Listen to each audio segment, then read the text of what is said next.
ಬುಲಾವ್. ಕುತೂಹಲ ಮೂಡಿಸಿದೆ ಬಿಜೆಪಿ ಹೈಕಮಾಂಡ್ನ ನಡೆ.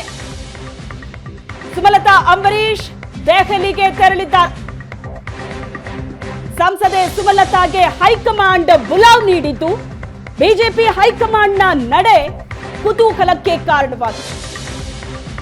ಸಂಜೆ ಬಿಜೆಪಿ ವರಿಷ್ಠರ ಜೊತೆ ಚರ್ಚೆ ನಡೆಸಲಿದ್ದಾರೆ ಸುಮಲತಾ. ಈಗ ಮಂಡ್ಯ ಸಂಸದೆ ಸುಮಲತಾ ಅತಂತ್ರ ಸ್ಥಿತಿಯಲ್ಲಿದ್ದಾರೆ.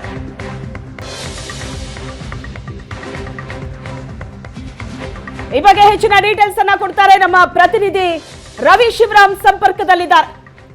ರವಿ ಶಿವರಾಮ್, ಬಿಜೆಪಿ ಹೈಕಮಾಂಡ್ನ ನಡೆ ಬಹಳ ದೊಡ್ಡ ಕುತೂಹಲಕ್ಕೆ ಕಾರಣ ಆಗಿದೆ. ಈಗ ಹೈಕಮಾಂಡ್ ಬುಲಾವ್ ಬಂದಿದ್ದು ಏನಾಗಬಹುದು?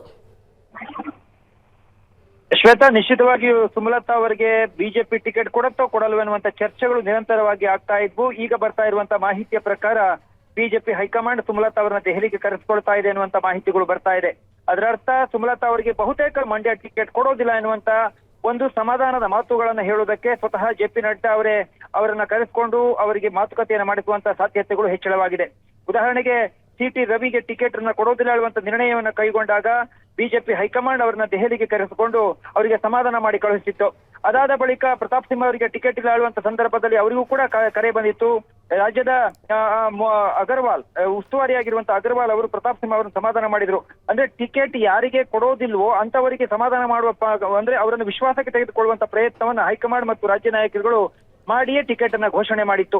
ಈಗ ಸುಮಲತಾ ಅವರಿಗೆ ಮಂಡ್ಯದಲ್ಲಿ ತಾನು ಬಂಡಾಯವಾಗಿ ಆದ್ರೂ ಸ್ಪರ್ಧೆ ಮಾಡ್ತೀನಿ ಅಥವಾ ಪಕ್ಷೇತರವಾಗಿ ಆದ್ರೂ ಸ್ಪರ್ಧೆ ಮಾಡ್ತೀನಿ ಎನ್ನುವಂತ ಮಾತುಗಳನ್ನ ಮಾಧ್ಯಮಗಳ ಮುಂದೆ ಹೇಳುವುದರ ಜೊತೆಗೆ ಅಲ್ಲಿ ಕ್ಷೇತ್ರದಲ್ಲಿ ಹೋಗಿ ಓಡಾಟವನ್ನ ಮಾಡಿ ಸ್ಥಳೀಯ ನಾಯಕರುಗಳ ಜೊತೆ ಕಾರ್ಯಕರ್ತರ ಜೊತೆ ಸಭೆಗಳನ್ನ ಮಾಡಿಯೂ ಕೂಡ ಸುಮಲತಾ ಅವರು ಚುನಾವಣೆಗೆ ಸಿದ್ಧತೆಯನ್ನ ಮಾಡ್ಕೊಳ್ತಾ ಇದ್ರು. ಆದ್ರೆ ಈಗ ಬರ್ತಾ ಇರುವಂತ ವರ್ತಮಾನ ಮತ್ತು ನಿನ್ನೆ ದೆಹಲಿಯಲ್ಲಿ ಅಮಿತ್ ಶಾ ಅವರ ಜೊತೆ ಕುಮಾರಸ್ವಾಮಿ ಅವರು ನಡೆಸಿರುವಂತ ಮಾತುಕತೆಯ ವೇಳೆ ಹಾಸನ ಮತ್ತು ಮಂಡ್ಯವನ್ನ ಜೆಡಿಎಸ್ಗೆ ಬಿಟ್ಕೊಡೋದಕ್ಕೆ ಬಹುತೇಕ ಫೈನಲ್ ಆದಂತ ಇದೆ. ಆದ್ರೆ ಕೋಲಾರವನ್ನ ಕೂಡ ತಮಗೆ ಕೊಡಿ ಹೇಳುವಂತ ಮಾತುಗಳನ್ನ ಜೆಡಿಎಸ್ ನಾಯಕರಾಗಿರುವ ಕುಮಾರಸ್ವಾಮಿ ಅವರು ಕೇಳಿದ್ದಾರೆ ಎನ್ನುವಂಥದ್ದು ಮಾಹಿತಿ. ಈಗಿನ ಒಂದಿಷ್ಟು ಮಾಹಿತಿಯ ಪ್ರಕಾರ ಮಂಡ್ಯ ಜೆಡಿಎಸ್ ಪಾಲಾಗತ್ತೆ. ಸ್ವತಃ ಕುಮಾರಸ್ವಾಮಿ ಅವರಿಗೇನೆ ಚುನಾವಣೆಗೆ ಸ್ಪರ್ಧೆ ಮಾಡುವಂತ ಒಂದು ಸೂಚನೆಯನ್ನು ಕೂಡ ಹೈಕಮಾಂಡ್ ಅಥವಾ ಅಮಿತ್ ಶಾ ಅವರು ಕೊಟ್ಟಿದ್ದಾರೆ ಎನ್ನುವಂಥದ್ದು ಪ್ರಾಥಮಿಕವಾದ ಮಾಹಿತಿ.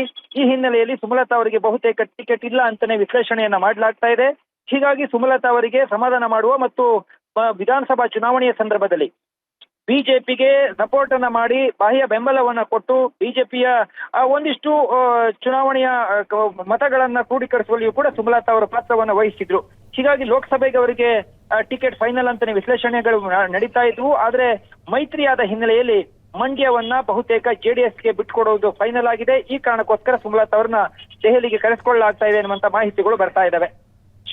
ರವಿ ಶಿವರಾಮ್, ಈ ಪರಿಸ್ಥಿತಿಯನ್ನ ನಿಭಾಯಿಸೋದು ಕಷ್ಟ ಆಗತ್ತಾ ಅಂತ? ಯಾಕಂದ್ರೆ ಸುಮಲತಾ ಅವರು ಮಂಡ್ಯದಾದ್ಯಂತ ಈಗಾಗಲೇ ಒಂದು ಸುತ್ತು ಸಂಚಾರ ಕೂಡ ಮಾಡಿದ್ರು. ಟಿಕೆಟ್ ನನಗೆ ಅಂತ ಬಹಳ ದೊಡ್ಡ ಆತ್ಮವಿಶ್ವಾಸದಲ್ಲಿದ್ರು. ಹೈಕಮಾಂಡ್ ನಿಂದ ಸೂಚನೆ ಏನಾದ್ರೂ ಸಿಕ್ಕಿದ್ಯಾ ಅನ್ನುವಂತಹ ಮಾತು ಕೂಡ ಇತ್ತು ಸುಮಲತಾ ಅವರ ಕಾನ್ಫಿಡೆನ್ಸ್ ನೋಡ್ತಾ ಇದ್ರೆ.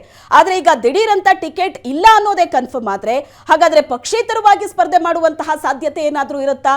ಸುಮಲತಾ ಅವರು ಯಾವ ರೀತಿ ನಡೆ ಇಡಬಹುದು ಅಂತ? ಆ ಸಾಧ್ಯತೆಗಳು ಈ ಕ್ಷಣಕ್ಕೆ ಸ್ವಲ್ಪ ಕಡಿಮೆ ಅಂತ ಹೇಳಲಾಗ್ತಾ ಇದೆ. ಯಾಕೆಂದ್ರೆ ಸುಮಲತಾ ಅವರು ಪಕ್ಷೇತರವಾಗಿ ಕಳೆದ ಬಾರಿ ನಿಂತ ವಾತಾವರಣಕ್ಕೂ ಈ ಬಾರಿ ಬಿಜೆಪಿ ಮತ್ತು ಜೆಡಿಎಸ್ ಮೈತ್ರಿಯನ್ನ ಮಾಡಿಕೊಂಡು ಚುನಾವಣೆಯನ್ನು ಎದುರಿಸ್ತಾ ಇರುವಂತಹ ಸಂದರ್ಭಕ್ಕೂ ಬಹಳ ವ್ಯತ್ಯಾಸ ಇದೆ. ಜೊತೆಗೆ ಕಾಂಗ್ರೆಸ್ನಲ್ಲಿ ಈಗಾಗಲೇ ಅಭ್ಯರ್ಥಿ ಯಾರು ಎನ್ನುವಂತ ಘೋಷಣೆಯನ್ನು ಕೂಡ ಮಾಡಿದ್ದಾರೆ. ಈ ಸಂದರ್ಭದಲ್ಲಿ ಸುಮಲತಾ ಅವರು ಬಂಡಾಯವೆದ್ದು ಅಥವಾ ಪಕ್ಷೇತರವಾಗಿ ಸ್ಪರ್ಧೆಯನ್ನ ಮಾಡಿ ಬಂಡಾಯ ಹೇಳುವಂತ ಪ್ರಶ್ನೆ ಬರೋದಿಲ್ಲ. ಯಾಕೆಂದ್ರೆ ಅವರು ಬಿಜೆಪಿಯನ್ನು ಇನ್ನು ಸೇರಿಲ್ಲ. ಹಾಗಾಗಿ ಪಕ್ಷೇತರವಾಗಿಯೇ ತಾನು ಮತ್ತೊಮ್ಮೆ ಸ್ಪರ್ಧೆ ಮಾಡ್ಬೇಕೆನ್ನುವ ಕುರಿತಾಗಿ ಚರ್ಚೆಗಳಾಗ್ತಿದ್ದು ಕೂಡ ಅವರು ಈಗ ಈ ಸಂದರ್ಭದಲ್ಲಿ ಬಹುತೇಕ ಪಕ್ಷೇತರಾಗಿ ನಿಲ್ಲಲ್ವ ಅನ್ನುವಂಥದ್ದು ಇನ್ನೂ ಕೂಡ ಪ್ರಶ್ನಾರ್ಥಕ ಚಿಹ್ನೆ. ಯಾಕೆಂದ್ರೆ ಬಿಜೆಪಿಯ ಜೊತೆಗೆ ಗುರುತಿಸಿಕೊಂಡು ಬಿಜೆಪಿ ಮೈತ್ರಿಯಾದ ಬಳಿಕ ಜೆಡಿಎಸ್ಗೆ ಆ ಸೀಟನ್ನು ಬಿಟ್ಕೊಡುವುದೇ ಹೌದು ಅಂತೇಳಾದ್ರೆ ಬಹುತೇಕ ಸುಮಲತಾ ಅವರು ಪಕ್ಷೇತರವಾಗಿ ನಿಲ್ಲುವ ಬದಲು ಬಿಜೆಪಿಗೆ ಬೆಂಬಲವನ್ನ ಮುಂದುವರಿಸುವ ಜೊತೆಗೆ ರವಿ ಶಿವರಾಮ್, ಹಾಗಾದ್ರೆ ಈಗ ಸುಮಲತಾ ಅವರ ಮುಂದೆ ಇರುವಂತಹ ಆಪ್ಷನ್ಗಳು ಏನು? ಒಂದ್ ವೇಳೆ ಟಿಕೆಟ್ ಸಿಕ್ಕಿಲ್ಲ ಅಂತ ನೋಡ್ತಾ ಹೋದ್ರೆ ಒಂದು ಪಕ್ಷೇತರ, ಅದು ಈಗಿನ ಪರಿಸ್ಥಿತಿಯಲ್ಲಿ ಸಾಧ್ಯ ಇಲ್ಲ ಅಂತಲೇ ಹೇಳಲಾಗ್ತಾ ಇದೆ. ಸೊ ಮುಂದೇನು ಮಾಡ್ತಾರೆ ಅನ್ನುವಂತ ಕುತೂಹಲ ಅಂತೂ ಖಂಡಿತ ಇದೆ.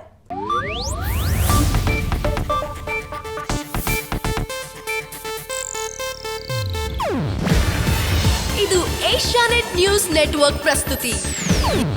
ನೀವು ನೋಡ್ತಿದ್ದೀರಾ ಏಷ್ಯಾನೆಟ್ ಸುವರ್ಣ ನ್ಯೂಸ್.